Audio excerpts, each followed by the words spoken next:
I'm about to reveal a secret to you, an ingredient that is missing from most of the success formulas out there today, which is why they don't work. Without this magic ingredient, your dreams and goals fall flat, no matter what they are or how long you've had them. But with this magic ingredient, you can accomplish anything and everything you want to. And it's called self-discipline. People ask me all the time, what does it take to be happy? And I always tell them it's really simple. One word, progress. Progress equals happiness. If you keep growing, you're going to feel alive. And if you keep growing, you're going to have more to give. It doesn't matter how many statues, Oscars they give you, or Emmys, or how much money you have in the bank. We've all seen people have all those things, and I get the phone call because they're depressed, or somebody commits suicide in that area. It's really an inner game, and I think that's what's missing for us today.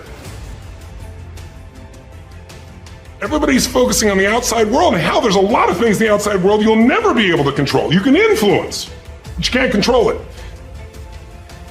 This, your mind, your emotions, your body, you have 100% control over what you do with these things, and that's where the game is won.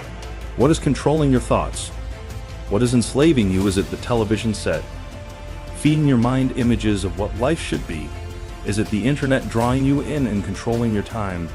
Is it drugs or alcohol numbing your brain and diminishing your desires? Or is it weakness, a lack of discipline that prevents you from accomplishing what you want to accomplish? Wherever focus goes, energy flows, so why don't we tap into that power now for your business and life? So many people have lost their day to distraction. What are some things you need to immediately stop doing in your life? Is it social media? There are several disciplines that you need to develop if you want to achieve your full potential. So the first discipline of all is the discipline of clear thinking versus fuzzy thinking. You know, sometimes you've heard me ask, what is the highest paid work in America? What's the most important work in any job or any company? And the answer is thinking. The quality of your thinking determines the quality of your decisions and choices. Your decisions and choices determine the actions you take. The actions you take determine your results. Your results determine the quality of your life. And it all starts with your thinking clearly. A little story that was in the papers recently. Warren Buffett, who is one of the richest men in the world, and Bill Gates, who is the richest man in the world, and Bill Gates Sr. were at a dinner party, and the three of them are good friends, and they were talking. And a gentleman came up to him and said, you know, I was looking at you, and you gentlemen are very successful. What would you say is the most important quality of success? And all three, according to a bystander, all three broke off their conversation and turned and simultaneously said, focus. I think passion is the genesis of genius. If you've got enough passion, you're going to find answers nobody else does. But most people run out of fuel, meaning they get tired, they get exhausted, they get burnt out, they get, the law of familiarity. They're around something so much they take it a little bit for granted. And I've managed to see something in myself that I found in every great leader that I've ever respected, and that is I value intelligence immensely, but I know really smart people can't fight their way out of a paper bag pragmatically, right? What I see as the one common denominator of people that are successful over a lifetime is the sustained hunger. Hunger is the number one factor. There are no gains. Can't make millions of dollars if you don't make millions sacrifice. You're gonna need to cut some fat. If you want life to change, if you want to show me you want to win that bad pack, your calendar, because everything is based off of activity, very few people want to show their calendar, because if they did, you would realize who really wants to win that and who doesn't. It's mathematically impossible for you not to win at the highest level if your calendar is packed from day till night. Every single day, the entire year, day after day after day after day after day, without you winning. Champions are focused on the goal. They don't have time to be doing stuff that's not going to help you toward the goal. And so what you're focusing on throughout the course of the day, it has to change. What you're looking at, what you're reading, what you're watching, the conversation you have. You must loudly focused on your dreams. You must be focused on your goals. How many times have you said, if I just thought about that a little bit more, I wouldn't have done it? Or if I just thought a bit better, or I just taken time to think? Well, superior people, through experience and through painful experience, learn to take their time in making important decisions. So one of the very best ways that you can develop the discipline of clear thinking is to sit in solitude for 30 to 60 minutes when you have a major problem or a major issue in your life. This is what happens for you in solitude. You'll start to go calm, and all the energy, all the fidgetiness will disappear, and you'll just go calm. And it's almost like a bucket full of silty water. It'll sit there, and if you leave it sit there for a while, the water goes completely clear. And this is what happens to your mind. Your mind goes completely clear.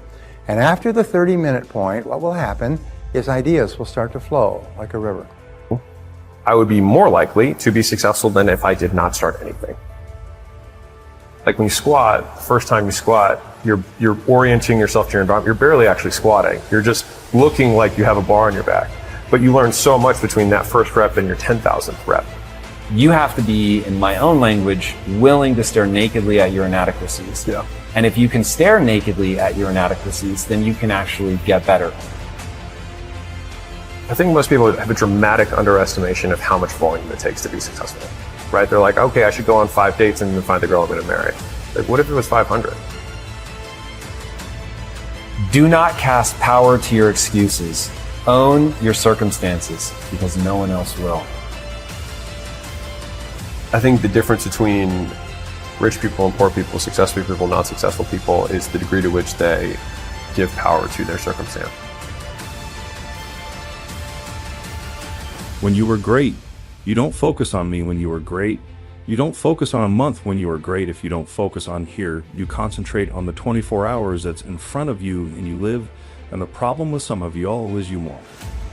Somebody else to support your dream. It's yours, it's your dream. If you wanted to have it, get your butt up and make it happen. If you wanted to have it, rise and grind. If you wanted to have it, you won't have to do what I do, and that's get up at 3 o'clock in the morning cause.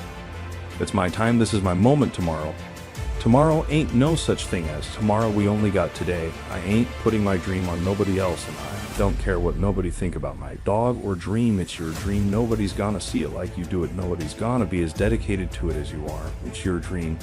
You know, Aristotle once said that wisdom, which is the greatest of all human desires, wisdom is the ability to make good decisions, is a combination of experience plus reflection.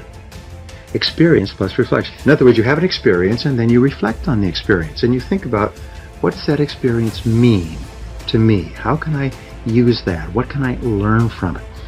So reflecting on your experiences, and the best way to do that is to go for a walk. Just going for a walk where you can't listen to anything, don't take an iPod or anything, just go for a walk, 30 or 60 minutes, and just walk. And while you're talking and reflecting upon something that's going on at work or at home, you'll be amazed at the quality of ideas that will come into your mind. A good way to think better is to ask, especially if you're frustrated or having difficulties, ask, what are my assumptions? What am I assuming about this situation that may not be correct? What are my basic assumptions about this relationship, about this job, about this product or service or this investment? What if my assumptions were wrong? Then what would I do?